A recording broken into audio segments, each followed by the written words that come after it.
আসসালামু আলাইকুম ওয়া রাহমাতুল্লাহি ওয়া বারাকাতুহু। প্রিয় শিক্ষার্থী বন্ধুরা, আশা করছি তোমরা সবাই ভালো আছো। আমিও আলহামদুলিল্লাহ আল্লাহর রহমতে ভালো আছি। আজ থেকে আমরা নিয়মিতভাবেই আরবি ভাষা কিভাবে বলতে হয় সেই ক্লাসগুলো ধারাবাহিকভাবে শুরু করতে যাচ্ছি ইনশাআল্লাহ। যদি আল্লাহ তাআলা আমাদেরকে তৌফিক দান করেন তাহলে স্বল্প সময়ের মধ্যেই আমরা আরবি ভাষা আয়ত্ত করতে পারবো ইনশাআল্লাহ। তো আসো আমরা দেরি না করে আমাদের মূল ক্লাসে চলে যাই। আজকে আমরা কতগুলো শব্দ শিখব, ওই শব্দগুলো দিয়ে কিভাবে আরবিতে নতুন নতুন বাক্য তৈরি করা যায়, কথা বলা যায়, সেই বিষয়টাই আমরা প্রথম ক্লাসের মধ্যে শিখব ইনশাআল্লাহ। তোমরা দেখতে পাচ্ছ আদ-দারসুল আউয়াল, প্রথম পাঠ। আমি তোমাদেরকে অবশ্যই একটি ক্লাসে বলেছিলাম আরবিতে শেষে যেটা থাকে সেটার অর্থ আগে উঠে আর প্রথমে যেটা থাকে সেটার অর্থ পরে আসে। এজন্য আদ-দারসুল আউয়াল, প্রথম পাঠ। একটি কথা বলে রাখি, আমরা নির্দিষ্ট একটা বই থেকেই মূলত আরবি ভাষা শিখব ইনশাআল্লাহ। ওই বইটার নাম হলো এসো আরবি শিখি, যেটা লিখেছেন সম্মানিত উস্তাদ জনাব হযরত মাওলানা আবু তাহের মেজবাহ হাফিজাহুল্লাহ, তিনি লিখেছেন। এই বইটা থেকেই আমরা মূলত আমাদের আরবি ভাষার অগ্রযাত্রা শুরু করব ইনশাআল্লাহ। তাহলে দেখো এখানে কতগুলো শব্দ দেওয়া আছে। প্রথমে দেওয়া আছে হলো কিতাবুন, একটি বই। কিতাবুন, একটি বই। কলামুন, একটি কলম। কিতাবুন, একটি বই। কলামুন, একটি কলম। কুরসিয়ুন, একটি চেয়ার। কুরসিয়ুন, একটি চেয়ার। বাইতুন, একটি ঘর। বাইতুন, একটি ঘর। বাবুন, একটি দরজা। বাবুন, একটি দরজা। বাবুন, একটি দরজা। মিসবাহুন, একটি বাতি। মিসবাহুন, একটি বাতি। মিসবাহুন, একটি বাতি। জিদারুন, একটি দেয়াল। জিদারুন, একটি দেয়াল। জিদারুন, একটি দেয়াল। এরপর আছে সারিরুন, একটি খাট। সারিরুন, একটি খাট। সারিরুন, একটি খাট। তাহলে প্রথমে পেলাম কিতাবুন, একটি বই। অর্থের দিকে লক্ষ্য রাখতে হবে। অর্থ কি সেটা একটু ভালো করে লক্ষ্য রাখবেন, কারণ একটু পরে বুঝবেন। একটি বই, বইটি, এখানে পার্থক্য আছে। কিতাবুন, একটি বই, এগুলা সবগুলা অনির্দিষ্ট।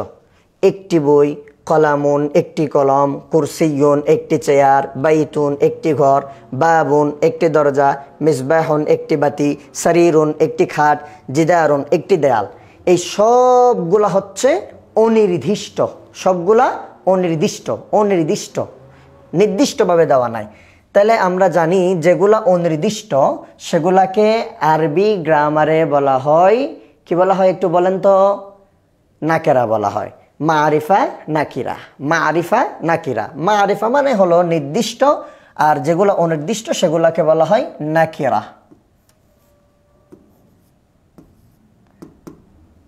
নাকিরা, নাকিরা শব্দের অর্থ কি? অনির্দিষ্ট।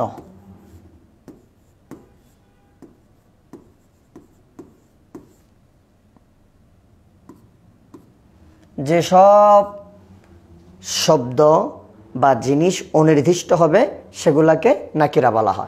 তাহলে এখানে দেখেন কিতাবুন, একটি বই, এটা অনির্দিষ্ট। কুরসিয়ুন, একটি চেয়ার, মানে যে কোনো একটা চেয়ার, এটা অনির্দিষ্ট।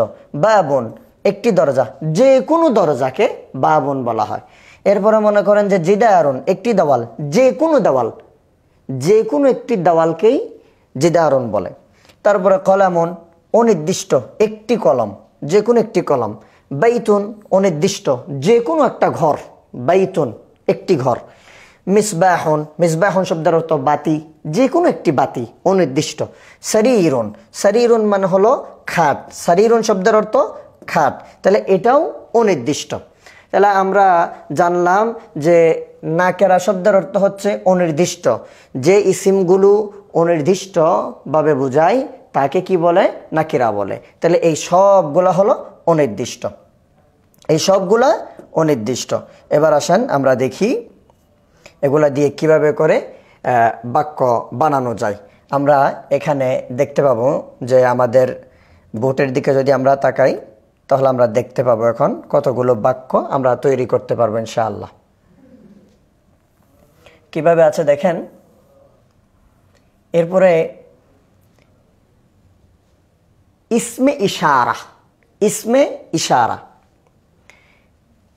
হাদা হাদিহি, যালিকা তিলকা।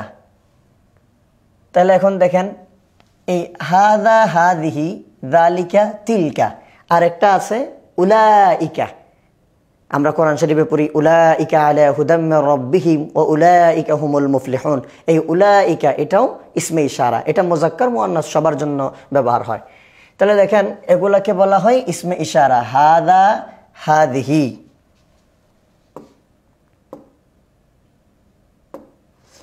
হাদা হাদিহি, হাদা হাদিহি, যালিকা তিলকা। তাহলে এখন দেখেন হাদা, এই হাদিহি, যালিকা, তিলকা এগুলোর নাম হলো ইসমে ইশারা।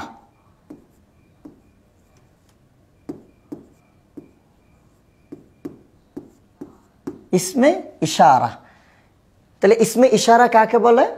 ইসমে ইশারা বলা হয় ইঙ্গিতপূর্ণ ইসিমকে। ইসিম ইঙ্গিতপূর্ণ ইসিম, ইঙ্গিত। দেখেন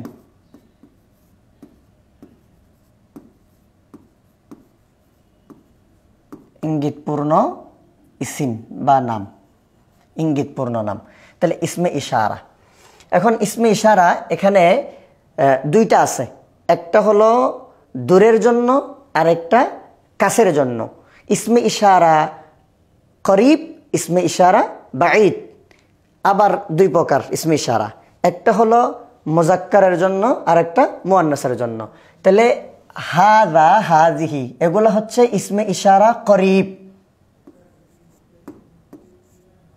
করিব নিকটবর্তীর জন্য, ইহা এটি এরকম বোঝাবে। আর যালিকা তিলকা এগুলো হলো ইসমে ইশারা বাঈদ। বাঈদ, বাঈদ শব্দের অর্থ কি? দূরবর্তী। বাঈদ শব্দের অর্থ কি? দূরবর্তী, দূরের জিনিস বোঝানোর জন্য। তাহলে হাদা হাদিহি এই দুইটা ব্যবহার হবে করিব, কাছের কোনো জিনিসকে বোঝানোর জন্য। আর যালিকা তিলকা এই দুইটা ব্যবহার হবে কিসের জন্য? দূরের কোনো কিছুকে বোঝানোর জন্য। এবার আসেন হাদা, হাদা শব্দটা ব্যবহার হবে লিল মুযাক্কার, মুযাক্কারের জন্য। হাদা শব্দটি কার জন্য ব্যবহার হবে? মুযাক্কারের জন্য। হাদা শব্দ কার জন্য? মুযাক্কারের জন্য। আর হাদিহি শব্দটি কার জন্য? মুআন্নাসের জন্য, মুআন্নাসের জন্য। তাহলে হাদা মুযাক্কারের জন্য, হাদিহি মুআন্নাসের জন্য। হাদা মুযাক্কারের জন্য আর হাদিহি মুআন্নাসের জন্য, দুটোটা কাছে হবে। তারপরে দেখেন যালিকা মুযাক্কারের জন্য আর তিলকা মুআন্নাসের জন্য। এটা তো বুঝতেছেন, তিলকা মুআন্নাসের জন্য। এখন দেখেন আমরা যে শব্দগুলো পড়ে আসছি, কিতাবুন, কলামুন, মিসবাহুন, তারপর আপনার কুরসিয়ুন, যেগুলো পড়ে আসছি, জিদারুন, সবগুলা হচ্ছে মুযাক্কারের শব্দ। সবগুলা কিসের শব্দ? মুযাক্কারের শব্দ। কিসের শব্দ? মুযাক্কারের শব্দ। মুযাক্কার মানে কি? পুরুষবাচক শব্দ। তাহলে এখন আসেন আমরা জানতে পারলাম হাদা কাছের কোনো কিছুকে বোঝানোর জন্য পুরুষের ক্ষেত্রে ব্যবহার হয়।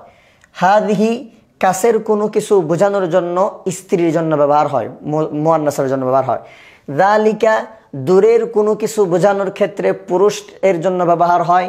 আর তিলকা দূরের কোনো কিছু বোঝানোর জন্য মুআন্নাসের শব্দের ক্ষেত্রে ব্যবহার হয়। এখন আসেন আমরা যেগুলা পড়েছি, কিতাবুন, কিতাবুন, এই দেখেন এখানে দেখেন এটা কাছে, এটা কাছে, আর এটা এই যে কলম, কলমটা দূরে, কলমটা দূরে। তাহলে কাছে আর দূরে। এখন দেখেন কিতাবুন, আমরা পড়েছি কিতাবুন, কিতাবুন মানে একটি বই, কিতাবুন মানে একটি বই। তাহলে এখন যদি আমি বলি হাদা কিতাবুন, হাদা কিতাবুন, হাদা কিতাবুন, এটি একটি বই, হাদা কিতাবুন, এটি একটি বই।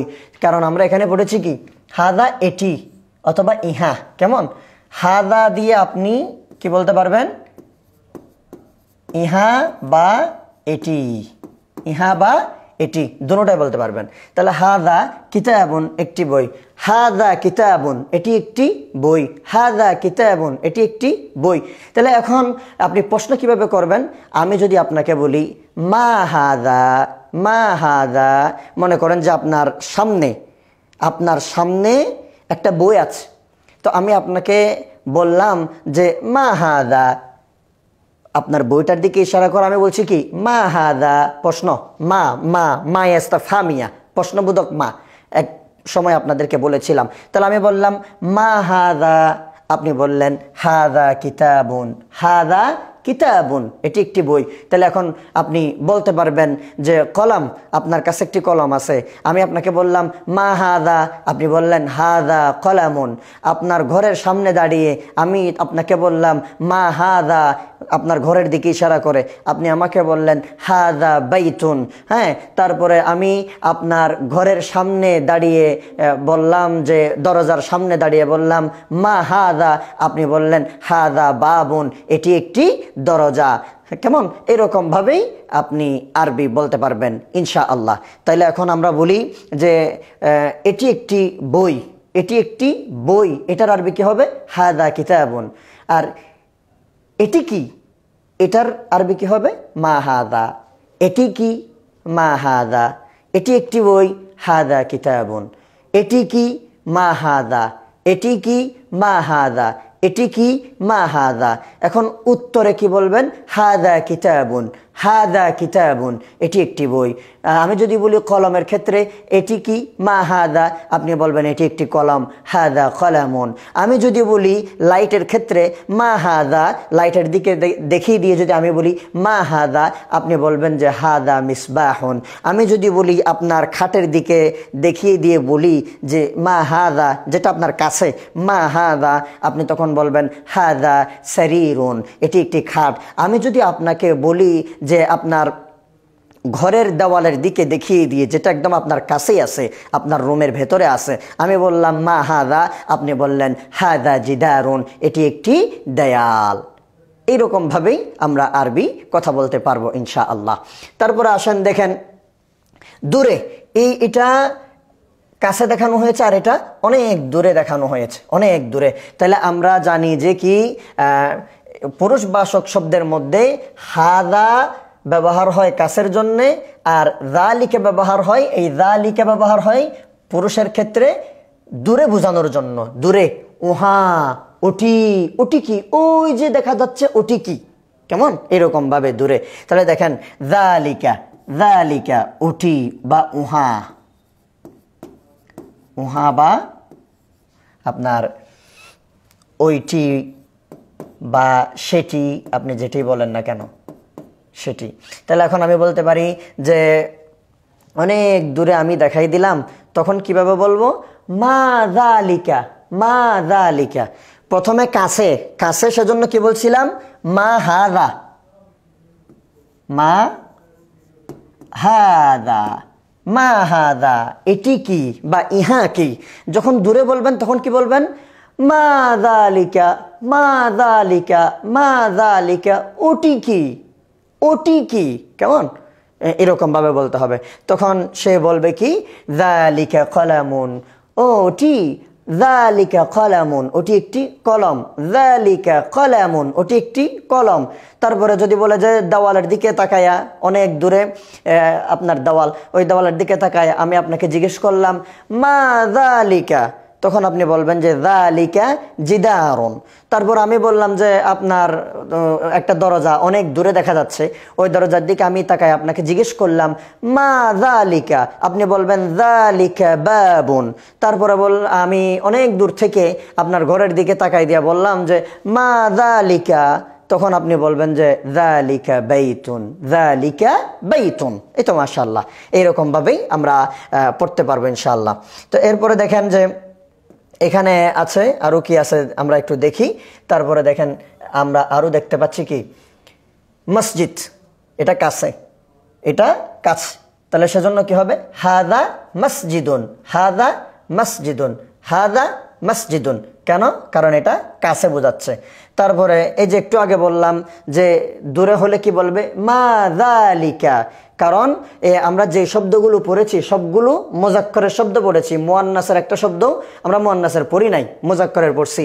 তখন আমরা বলবো যালিকা বাইতুন, যালিকা বাইতুন। এরপর আমরা আরো কতগুলো শব্দ দেখতেছি। এখানে বলা হচ্ছে যে একটা দরজা দিয়েছে কাছে, তখন কাছের দরজা হলে কি বলবো মা হাদা, হাদা বাবুন। দূরে একটা বাতি দেখা যাচ্ছে, তাহলে দূরের বাতি জিজ্ঞেস করলে কিভাবে জিজ্ঞেস করব মা যালিকা, আপনি উত্তর কি দিবেন যালিকা মিসবাহুন, ওটি একটি বাতি। তারপরে কাছে একটা দেওয়াল দেখা যাচ্ছে, আমি আপনাকে বলবো মা হাদা, এটির দিকে ইশারা করে আপনি বলবেন হাদা জিদারুন, হাদা জিদারুন, এটি একটি দেওয়াল। এরপরে দূরে একটা চেয়ার দেখা যাচ্ছে, আমি আপনাকে জিজ্ঞেস করব যে মা যালিকা, আপনি বলবেন যালিকা কুরসিয়ুন, এটি একটি চেয়ার। তারপরে মনে করেন যে হাদা বাইতুন। একইভাবে আপনি আরবিগুলা বানাতে পারবেন ইনশাআল্লাহ, আশা রাখি আমি যেগুলো আপনাকে বলেছি। তো এরপরে আসেন আমরা আস্তে আস্তে করে আরেকটা আমরা ক্লাসে যাচ্ছি, মানে আরেকটা শব্দ শিখছি। প্রথমে যেই শব্দগুলো শিখেছি সেগুলা মুজাক্কারের শব্দ, আর এখন যেগুলো আমরা শিখবো এগুলা মুয়ান্নাসের শব্দ দিয়ে ইনশাআল্লাহ। দেখেন প্রথমে আমরা বলেছি কি, প্রথমে আমরা বলেছি হলো মুজাক্কার দিয়ে, মুজাক্কার দিয়ে হাজা আর জালিকা, এই দুইটার ব্যবহার আমরা করেছি ইসমে ইশারার মধ্যে। তাহলে দেখেন একটা বিষয় ক্লিয়ার করি, প্রথমে আমরা যেগুলা শিখেছি সেগুলা শব্দগত সবগুলো মুজাক্কারের শব্দ ছিল এবং ইসমে ইশারাও ছিল মুজাক্কারের। তাহলে মুজাক্কারের আপনার কাছে বোঝানোর জন্য হাদা ইসমে ইশারা ব্যবহার হয়, আর মুজাক্কারের দূরে বোঝানোর জন্য যালিকা ইসমে ইশারা ব্যবহার হয়। যেমন মা হাদা, হাদা বাইতুন, এটি একটি ঘর। মা যালিকা, যালিকা বাইতুন, ওটি একটি ঘর। এরকম ভাবেই আপনারা বানাবেন ইনশাআল্লাহ। এরপর আসেন এখন আমরা দেখব যে হলো কি আমরা মুয়ান্নাসের শব্দগুলো দেখব ইনশাআল্লাহ। আপনারা দেখেন যে মুয়ান্নাসের শব্দ, মুয়ান্নাসের শব্দগুলো কিভাবে হচ্ছে। মুয়ান্নাসের শব্দগুলো প্রথমে আমরা দিলাম মাদারাসাতুন। দেখেন মাদারাসাতুন, মাদারাসাতুন শব্দ এটা হলো মুয়ান্নাস। কেন মুয়ান্নাস? কারণ শব্দের শেষে গুলতা আছে। আপনাদেরকে বুঝতে হবে যে মুয়ান্নাসের চিহ্ন আছে কতগুলো। মুয়ান্নাসের চিহ্ন, মুয়ান্নাসের চিহ্নের মধ্যে অন্যতম একটা চিহ্ন হচ্ছে কি শব্দের শেষে গুলতা থাকবে। শব্দের শেষে কি থাকবে? গুলতা থাকবে। দেখেন প্রত্যেকটার মধ্যেই শব্দের শেষে গুলতা আছে।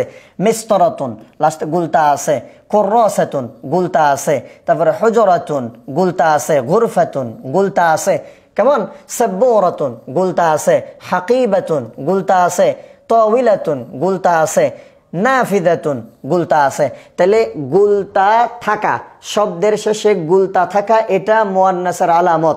আরো দুইটা আছে, তার মধ্যে একটা হচ্ছে আপনার আলিফে মাকসুরা আর একটা হচ্ছে আলিফে মামদুদা। এটা আমরা যখন আমাদের ব্যবহার আসবে তখন শিখব ইনশাআল্লাহ। তাহলে এখন আপাতত আমরা জেনে নিচ্ছি এগুলা শব্দগত মুয়ান্নাস, মুয়ান্নাসের শব্দ অর্থাৎ আপনার স্ত্রীলিঙ্গ।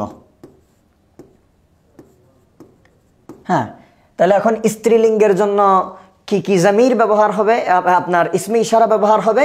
আমরা প্রথমে মুজাক্কারের জন্য ব্যবহার করেছি হাদা যালিকা, আর এখন মুয়ান্নাসের জন্য আমরা ব্যবহার করব কি ইসমে ইশারা হাদিহি, হাদিহি তিলকা, হাদিহি তিলকা। হাদিহি মানি এটি, আর তিলকা মানি ওটি, ওটি বা সেটি, কেমন যেটাই বলেন না কেন আপনি। তাহলে এখন আসেন মাদ্রাসাতুন একটি মাদ্রাসা, বিদ্যালয়। মাদ্রাসাতুন একটি মাদ্রাসা, মাদ্রাসাতুন একটি মাদ্রাসা। মিস্তরাতুন একটি রুলার, মিস্তরাতুন একটি রুলার, মিস্তরাতুন একটি রুলার। কুররাসাতুন একটি খাতা, খাতার বিকি কুররাসাতুন, খাতার আরবি কি? কুররাসাতুন। কুররাসাতুন একটি খাতা। হুজরাতুন গুরফাতুন, হুজরাতুন গুরফাতুন। হুজরাতুন মানো হলো কামরা, কক্ষ। গুরফাতুন মানো কামরা বা কক্ষ। হুজরাতুন মানো কামরা, গুরফাতুন মানো কামরা। তারপরে আসেন সাব্বুরাতুন, একটি ব্ল্যাকবোর্ড। সাব্বুরাতুন, সাব্বুরাতুন একটি ব্ল্যাকবোর্ড, একটি ব্ল্যাকবোর্ড। হাকিবাতুন ব্যাগ, একটি ব্যাগ। ব্যাগ ব্যাগ আমরা ওই যে কাঁধে নিয়ে যাই, এটা হাকিবাতুন একটি ব্যাগ। তাওইলাতুন, তাওইলাতুন একটি টেবিল। তাওইলাতুন একটি টেবিল। এরপর আমরা কি করছি? তারপরে আছে হলো আপনার নাফিজাতুন, একটি জানালা। নাফিজাতুন একটি জানালা, নাফিজাতুন একটি জানালা। দেখেন এবার আমরা এগুলা দিয়ে বাক্য তৈরি করতে পারি আমরা ইসমে ইশারা দিয়ে। এই যে হাদিহি তিলকা, এগুলো হচ্ছে মুয়ান্নাসের জন্য। তাহলে এখন আমরা কিভাবে বাক্যগুলা দেখব? এখানে দেখেন যে একটা মাদ্রাসা, এটা একটা মাদ্রাসা, এটা একটা মাদ্রাসা। তাহলে আপনার কাছেই মাদ্রাসাটা আছে। এখন আমি যদি আপনাকে জিজ্ঞেস করি যে আপনার পাশে যে মাদ্রাসাটা আছে, আমি আপনাকে বললাম যে মা হাদিহি, মা হাদিহি, আপনি বলবেন হাদিহি মাদ্রাসাতুন, হাদিহি মাদ্রাসাতুন। আমি আপনাকে বললাম যে আপনার রুমের পাশে দাঁড়িয়ে মা হাদিহি, আপনি আমাকে বলবেন যে হাদিহি গুরফাতুন, কারণ এটা আপনার কাছে। হাদিহি গুরফাতুন। হ্যাঁ, তারপর আপনি ব্ল্যাকবোর্ডের কাছেই দাঁড়িয়ে আছেন, আমি আপনাকে বললাম মা হাদিহি, আপনি আমাকে বললেন যে হাদিহি সাব্বুরাতুন, হাদিহি সাব্বুরাতুন। আপনি টেবিলের পাশেই দাঁড়িয়ে আছেন, আমি আপনাকে বললাম মা হাদিহি, আপনি আমাকে বললেন হাদিহি তাওইলাতুন। আবার ঠিক একই জিনিস যদি আপনার থেকে দূরে হয়, মাদ্রাসা আপনার থেকে অনেক দূরে, আমি বললাম ওই যে ওখানে একটা দেখা যাচ্ছে মা তিলকা, মা তিলকা, ওটা কি? তখন আপনি আমাকে বলবেন তিলকা মাদ্রাসাতুন, তিলকা মাদ্রাসাতুন, তিলকা মাদ্রাসাতুন। আর যদি আমি আপনাকে বলি আপনার রুম থেকে আমি অনেক দূরে দাঁড়ায় আপনাকে বললাম ওটা কি? মা তিলকা, আপনি আমাকে বলবেন তিলকা গুরফাতুন, তিলকা হুজরাতুন। হ্যাঁ, ব্ল্যাকবোর্ড থেকে আপনি অনেক দূরে, আমি আপনাকে বললাম যে মা তিলকা, আপনি বললেন তিলকা সাব্বুরাতুন, তিলকা সাব্বুরাতুন। এরকমভাবে আমরা আরবি কথা বলতে পারি। তাহলে আলহামদুলিল্লাহ আমরা আজকের এই ক্লাসে কি কি শিখলাম? প্রথমত শিখলাম কতগুলো মুজাক্কারের শব্দ, তারপরে শিখলাম কতগুলো মুয়ান্নাসের শব্দ, এরপরে শিখলাম ইসমে ইশারা দিয়ে আপনার বাক্য কিভাবে তৈরি করতে হয়। তাহলে ইসমে ইশারা দিয়ে মুজাক্কারের জন্য দুইটা জমির আপনার ইসমে ইশারা ব্যবহার হয়। একটা হচ্ছে যদি ওই জিনিসটা কাছে হয়, যেদিকে আপনি ইশারা করবেন, ইসমে ইশারা, যে সকল ইসিম দিয়ে কোনো একটা জিনিসের প্রতি ইশারা করা হয়, ইঙ্গিত করা হয়, তাকে ইসমে ইশারা বলে। হ্যাঁ, আর যার দিকে ইশারা করা হয় তাকে মুশারুন ইলাই বলে। কেমন? তাহলে এখন আমি বললাম যে পুরুষের দিকে যে পুরুষ বাচক শব্দ কাছে, সেগুলাকে আমি কিভাবে ইশারা করব? হাদিহি দিয়ে। কিভাবে? আপনার হাদা দিয়ে, হাদা দিয়ে আমরা ইশারা করব। আর দূরে পুরুষবাচক শব্দ হলে যালিকা দিয়ে ইশারা করব। তারপরে মুয়ান্নাসের ক্ষেত্রে কাছে হলে হাদিহি দিয়ে ইশারা করব, যেমন মা হাদিহি, হাদিহি সাব্বুরাতুন। কেমন? তারপরে যদি দূরে হয় তাহলে বলবো মা তিলকা, মা তিলকা, ওটা কি? তখন আপনি বলবেন তিলকা সাব্বুরাতুন, ওটি একটি ব্ল্যাকবোর্ড। এইরকমভাবেই আমরা শিখবো ইনশাআল্লাহ। আজকের ক্লাস এখানে শেষ করছি। সবাই ভালো থাকুন, সুস্থ থাকুন। আসসালামু আলাইকুম ওয়া রাহমাতুল্লাহি ওয়া বারাকাতুহু।